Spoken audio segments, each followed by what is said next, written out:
नमस्कार और इस चर्चा में आपका स्वागत है।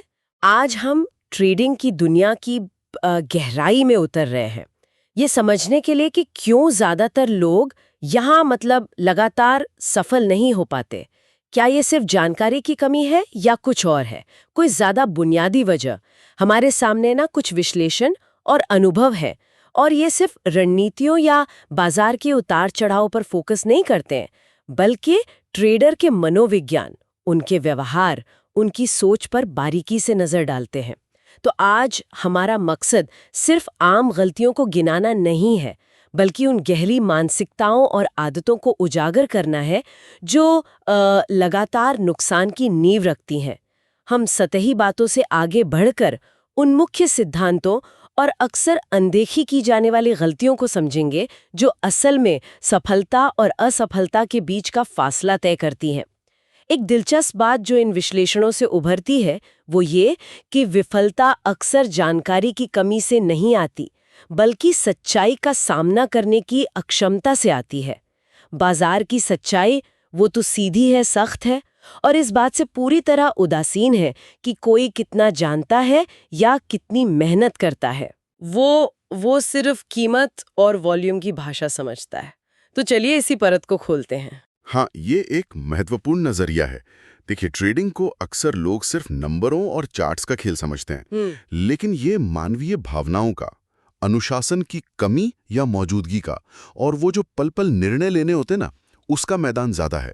तकनीक या जानकारी तो ठीक है, एक हिस्सा है, पर आज हम उस मानवीय पहलू पर ध्यान केंद्रित करेंगे जो शायद ज्यादा निर्णायक है। जिक्र करते हैं कि कैसे नए ट्रेडर्स को शुरू में मिलने वाले छोटे मुनाफे वो अक्सर किस्मत का खेल होते हैं, हुनर नहीं होता। लेकिन इसे अपनी काबिलियत मान लेना ये एक आम जाल है ना? ये एक झूठा आत्मविश्वास पैदा कर देता है। एक विश्लेषण में एक ट्रेडर के अनुभव का बड़ा सजीव वर्णन है। वो पहले तथाकथित बकेट शॉप्स में ट्रेड करते थे। ये वो जगहें होती हैं जो असली एक्सचेंज नहीं होती, बल्कि ग्राहकों के ट्रेड अपने पास ही रखती हैं एक तरह से। वहां वो आसानी से जीत रहे थे, तो उन्हें लगा कि हाँ भाई, मैं बाजार को समझ गया हूँ। फिर वो असली एक्सचेंज पर आए, और यहाँ हकीकत बिल्कुल अलग थी।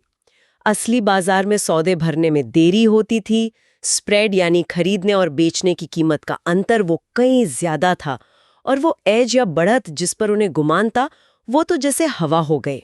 बिल्कुल। बाजार ने उनके अहंकार को, उनके बिना परखे आत्मविश्वास को तुरंत जमीन दिखा दी। और यहीं पर देखिए, पहली सीख छुपी है। ट्रेडिंग में पहला लक्ष्य सही होना नहीं है, बल्कि खेल में बने रहना है, टिके रहना है। खासकर शुरुआती सालों में समझदारी से ज्यादा मैं कहूंगा अनुशासन मायने रखता है।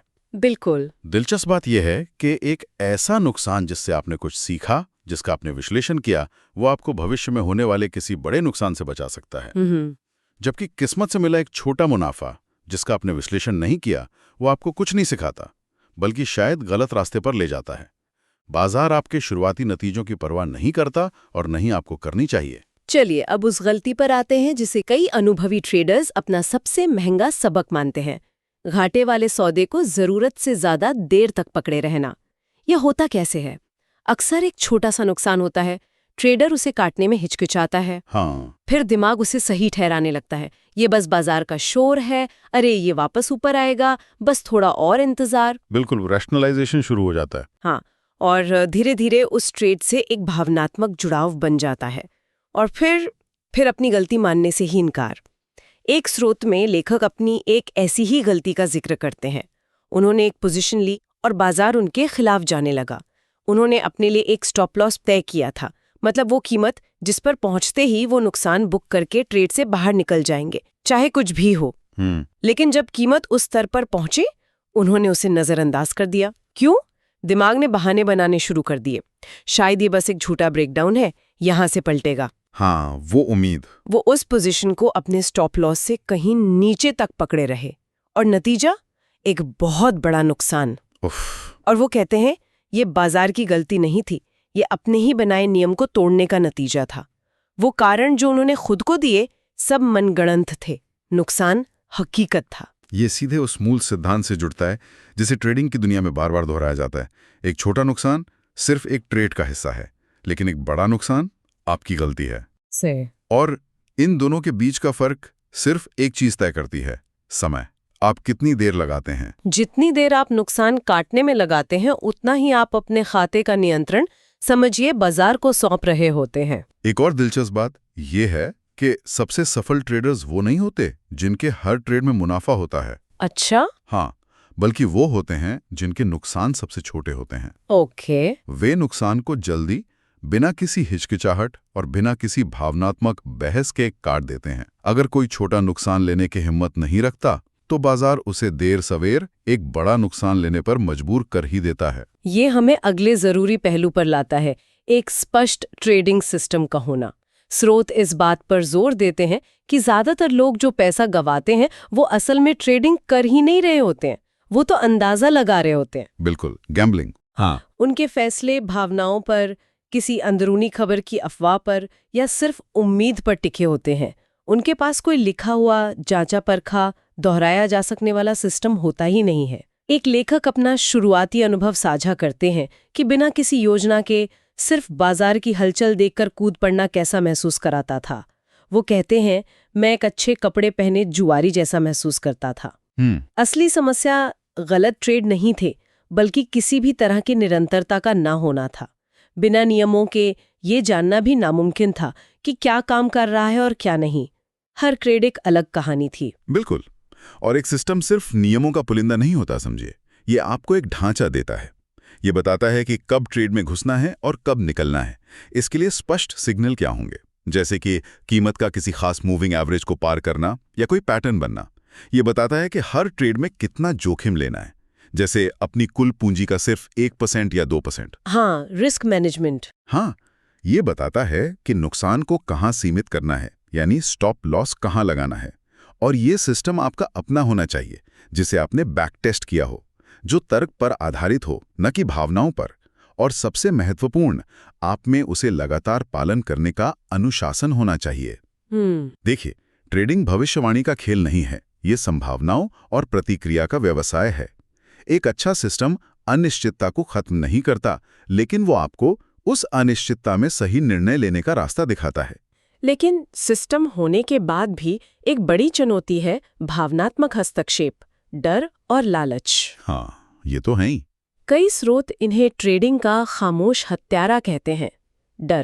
डर अक्सर सही कार्रवाई करने से रोकता है। जैसे एक नुकसान वाले ट्रेड को सिर्फ इसलिए पकड़े रहना क्योंकि गलत साबित होने का डर शायद पैसे खोने के डर से भी ज्यादा बड़ा लगता है। हाँ, ईगो आ जाता है बीच में। भागते हुए स्टॉक के पीछे पड़ जाना, ये सोचकर कि थोड़ा और कमा लूं, जबकि सही एंट्री पॉइंट कब का निकल चुका होता है। स्रोतों में ऐसे कई किस्से भरे पड़े हैं जहां लेखकों ने खुद माना कि कैसे घबराहट में उन्होंने बढ़िया ट्रेड छोड़ दिया। हाँ, या लालच में आकर नियम तोड़े और मुनाफा गंवा दिया। यहाँ समझने वाली बात यह है कि भावनाओं को मिटाया नहीं जा सकता। बिल्कुल, वो तो इंसान होने का हिस्सा है। सही है। लेकिन उन्हें पहचाना जा सकता है और नियंत्रित किया जा सकता है। अनुशासन का असली मतलब यही है, जब डर लग रहा हो या जब लालच आ रहा हो, तब भी अपने तय किए हुए नियमों पर टिके रहने की क्षमता। आपकी ट्रेडिंग रणनीति उतनी ही अच्छी है जितनी अच्छी तरह आप उसे बिना भावनाओं के असर में आए लागू कर सकते हैं। अगर फैसले डर या लालच ले रहे हैं तो नतीजे भी उन्हीं के होंगे, आपके सिस्टम के नहीं। जो ट्रेडर लंबे समय तक टिकते हैं वो कोई भावनाहीन रोबोट नहीं होते, बल्कि वो अपनी भावनाओं के बावजूद सही काम करने का हुनर सीख लेते हैं। एक और आम फंदा है जोखिम का गलत प्रबंधन, खासकर 2 तरीकों से। जरूरत से ज्यादा बड़ा साइज लेना, मतलब ओवर साइजिंग, हाँ? और जरूरत से ज्यादा ट्रेड करना, यानी ओवर ट्रेडिंग। स्रोत इस मिथक को तोड़ते हैं कि बड़ा ट्रेड साइज मतलब बड़ा मुनाफा। असली जोखिम इस बात से नहीं मापा जाता कि आप कितने सही हो सकते हैं, बल्कि इस बात से कि आप कितने गलत हो सकते हैं और उस गलती की कीमत को कितनी जल्दी सीमित कर सकते हैं। बिल्कुल सही, डाउनसाइड को मैनेज करना। हाँ, एक अनुभवी ट्रेडर का नजरिया यहाँ दिलचस्प है। वो बताते हैं कि वो कभी भी किसी ट्रेड में शुरुआत में ही अपनी पूरी पोजीशन साइज के साथ नहीं घुसते थे। पहले वो एक छोटी पोजीशन लेते थे टेस्ट करने के लिए। अच्छा। अगर बाजार उनकी दिशा में जाता था, पुष्टि मिलती थी, तब वो धीरे धीरे अपना साइज बढ़ाते थे, स्केल इन करते थे। इसके विपरीत बहुत से नए ट्रेडर्स एक ही झटके में बिना पुष्टि के अपनी अधिकतम क्षमता का ट्रेड ले लेते हैं। हाँ, ऑल इन। बिल्कुल। नतीजा पहला छोटा सा पुल बैक भी उन्हें डरा देता है और वो घबराकर नुकसान में बाहर निकल जाते हैं। वो इसलिए नहीं हारे कि उनकी दिशा गलत थी, बल्कि इसलिए कि उन्होंने बहुत जल्दी बहुत ज्यादा दांव पर लगा दिया था। ओवर लेवरेज्ड हो गए। हाँ, वही। अपनी क्षमता से ज्यादा बड़ा दांव लेना, अक्सर उधार के पैसे या मार्जिन का इस्तेमाल करके। इसी से जुड़ा है ओवर ट्रेडिंग का मुद्दा। एक ट्रेड खत्म हुआ नहीं कि अगला ढूंढने लगते हैं। इसलिए नहीं कि कोई शानदार अवसर दिख रहा है, बल्कि सिर्फ इसलिए कि खाली बैठना मुश्किल लगता है। एक्शन चाहिए होता है। हाँ, उन्हें लगता है कि हर समय कुछ ना कुछ करते रहना ही काम करना है। वो गतिविधि को उत्पादकता समझ बैठते हैं। लेकिन बाजार आपको ज्यादा ट्रेड करने के पैसे नहीं देता, वो आपको सही ट्रेड करने के पैसे देता है। ये साइज कंट्रोल वाली बात बहुत बहुत महत्वपूर्ण है। अपने ट्रेड साइज को नियंत्रित करना असल में अपने ट्रेडिंग करियर के अस्तित्व को नियंत्रित करना है। एक गलत स्रोत से ज्यादा बड़ा ट्रेड वो सालों की मेहनत और अनुशासन पर पानी फेर सकता है। रिस्कियम ट्रेडिंग का दुश्मन नहीं है, रिस्क का गलत प्रबंधन दुश्मन है। जो ट्रेडर अपने हर ट्रेड के साइज को अपने रिस्क मैनेजमेंट नियमों के दायरे में रख सकता है, वही लंबे समय तक टिकने की उम्मीद कर सकता है। नुकसान तो ट्रेडिंग का हिस्सा है ना? इससे कोई बच नहीं सकता। नहीं, बिल्कुल नहीं। लेकिन स्रोत बताते हैं कि असली फर्क इस बात से पड़ता है कि नुकसान होने के बाद ट्रेडर क्या करता है। ज्यादातर लोग क्या करते हैं? बाहरी कारणों को दोष देते हैं। बाजार खराब था, किसी खबर ने माहौल बिगाड़ दिया, ब्रोकर ने सही टाइम पे सौदा नहीं काटा, किस्मत ही खराब थी। हाँ, ब्लेम गेम। बिल्कुल। वो शायद ही कभी आईने में देखकर खुद से पूछते हैं, मैंने क्या गलत किया? एक स्रोत में लेखक अपने एक बड़े नुकसान का विश्लेषण करने की प्रक्रिया बताते हैं। उन्होंने उस ट्रेड को पूरी तरह से लिखा, क्या सोचा था, क्यों एंट्री ली, स्टॉप कहाँ था, क्या हुआ और क्यों हुआ। Detailed analysis. हाँ, उन्होंने खुद से मुश्किल सवाल पूछे। क्या मैंने अपनी योजना का पालन किया? क्या मेरा ट्रेड साइज नियमों के अनुसार था? क्या सेटअप वाकई उतना अच्छा था जितना मुझे लगा था? वो कहते हैं कि ये प्रक्रिया दर्दनाक थी, लेकिन इसने उन्हें वो स्पष्टता दी जो हजारों मुनाफे वाले ट्रेड नहीं दे सकते थे। सही बात है। इसके ठीक विपरीत ज्यादातर ट्रेडर अपनी गलतियों को कालीन के नीचे छुपाने की कोशिश करते हैं, उन्हें भूल जाना चाहते हैं, और नतीजा ये होता है कि वो उन्हीं गलतियों को बार बार दोहराते हैं। देखिए, नुकसान को एक दुश्मन की तरह नहीं देखना चाहिए, बल्कि एक डेटा पॉइंट, एक रिपोर्ट कार्ड की तरह देखना चाहिए। अच्छा। हर नुकसान आपको आपके सिस्टम, आपके अनुशासन और बाजार की मौजूदा स्थिति के बारे में कुछ बता रहा है। उस मैसेज को नजरअंदाज करना बहुत महंगा पड़ सकता है। बाजार एक सख्त टीचर है जो लगातार आपकी परीक्षा लेता रहता है। नुकसान से सीखना और अपनी कमजोरियों को पहचानना ही वो असली एज या बढ़त बनाता है, जो कोई सीक्रेट इंडिकेटर या सॉफ्टवेयर नहीं दे सकता। जो अपने नुकसान का ईमानदारी से विश्लेषण नहीं कर सकता, वो सीखने की प्रक्रिया में है ही नहीं। एक और बड़ी चुनौती है लगातार ट्रेड में बने रहने की इच्छा, जिसे आजकल फोमो या फियर ऑफ मिसिंग आउट भी कहते हैं। हाँ, ये बहुत कॉमन है कि अगर वो हर समय खरीद फरोख्त नहीं कर रहे हैं तो वो मौके गंवा रहे हैं। लेकिन कई अनुभवी ट्रेडर्स का मानना है कि ज्यादातर समय सबसे समझदारी का काम होता है कुछ ना करना, किनारे पर बैठना। हाँ, किनारे पर बैठकर इंतजार करना। एक लेखक अपना अनुभव साझा करते हैं कि ट्रेडिंग में सफल होने के लिए उन्हें सबसे मुश्किल चीज जो सीखनी पड़ी वो थी इंतजार करना। धैर्य। हाँ, जब तक बाजार उनकी शर्तों के हिसाब से उनके सेटअप के अनुसार कोई स्पष्ट अवसर नहीं देता था, वो बाहर रहते थे। चाहे बाजार कितना भी ऊपर नीचे हो रहा हो, उनका कहना था कि उनके सबसे बड़े मुनाफे उन मुट्ठी भर ट्रेडों से आए थे। हाँ। जिन्हें उन्होंने लंबे इंतजार के बाद पूरी स्पष्टता और विश्वास के साथ लिया था। बाकी समय वो अपनी पूंजी और मानसिक शांति बचाकर रखते थे। ये वही बात हुई, गतिविधि और उत्पादकता के बीच का फर्क। बिल्कुल। बाजार को चलते हुए देखना और उसमें कूदने की खुजली महसूस ना करना, ये नियंत्रण का एक बड़ा संकेत है। शौकिया ट्रेडर हर हलचल का पीछा करते हैं, पेशेवर अपने मौके का इंतजार करते हैं। अपना सेटअप आने तक इंतजार करना, ये एक पेशेवर की निशानी है।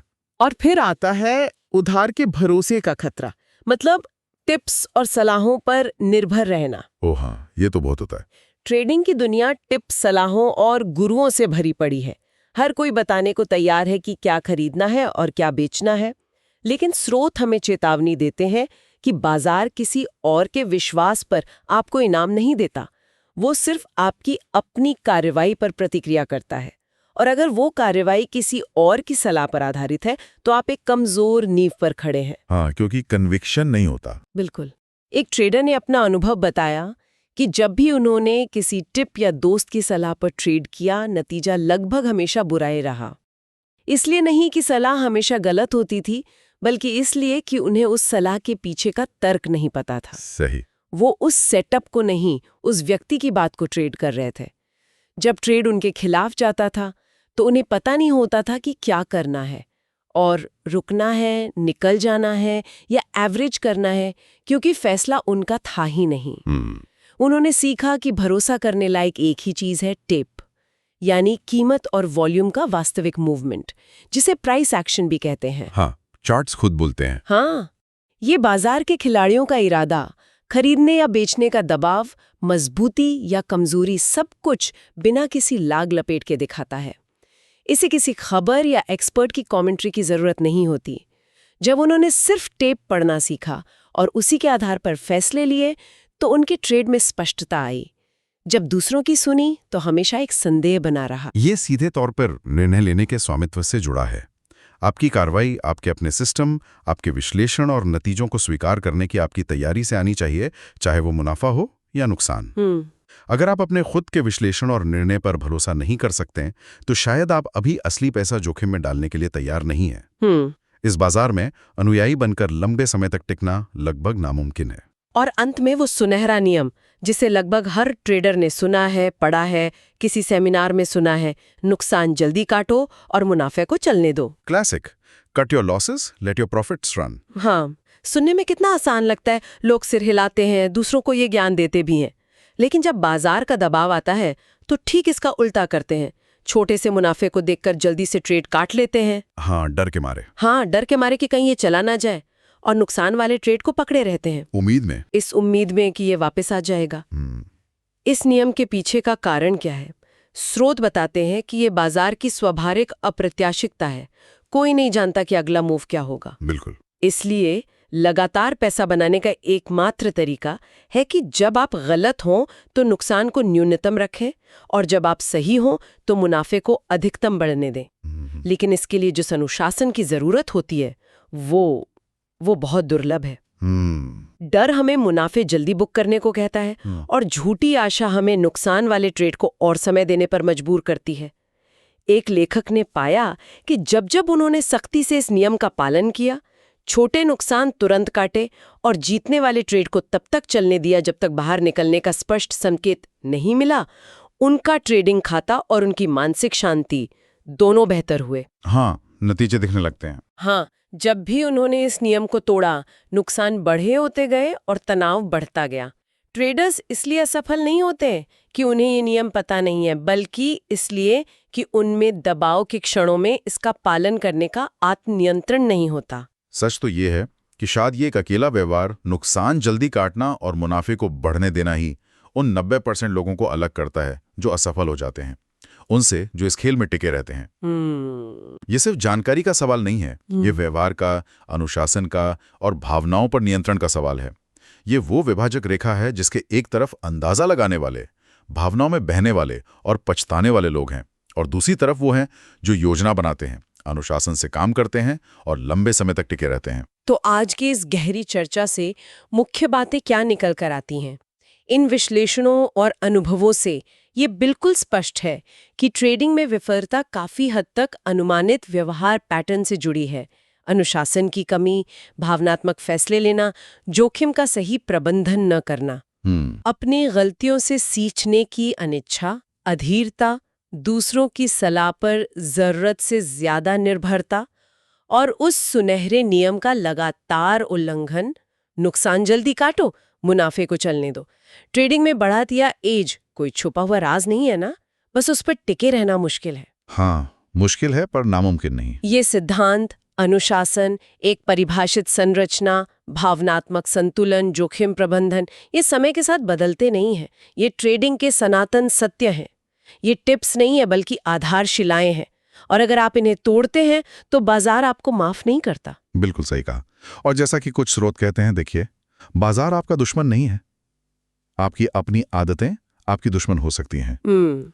अगर आप उन आदतों को पहचान कर उन्हें ठीक कर सकते हैं तो बाजार के साथ आपका रिश्ता बदल जाता है। तब ये डराने वाली जगह नहीं रहती, बल्कि एक आईना बन जाता है जो आपको आपकी ही छवि दिखाता है। और इसी आईने वाले विचार को थोड़ा और आगे ले जाते हैं।